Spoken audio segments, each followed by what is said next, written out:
Hi guys, Sally and Lynn here. On Wednesday the 2nd of May, we will be contributing to a white paper exploring the impact of emerging technologies on the retail industry. Now Lynn, I understand that you have a platform called IdeaSpies. Would you mind sharing with us any insights or innovations you've seen across the globe? Yeah, well, I'll particularly focus here on the fashion industry because I love fashion and I know you've got experience in it as definitely. well. And a couple of ideas I could mention.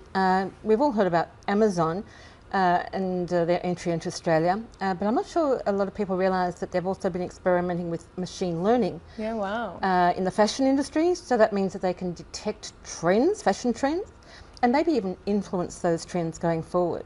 Yeah, that's wow. one.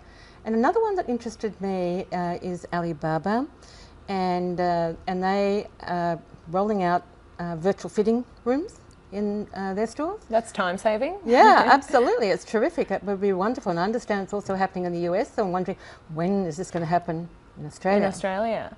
Beautiful. And guys, if there's anything you'd like us to explore in particular at the workshop, just pop your comments below and let us know.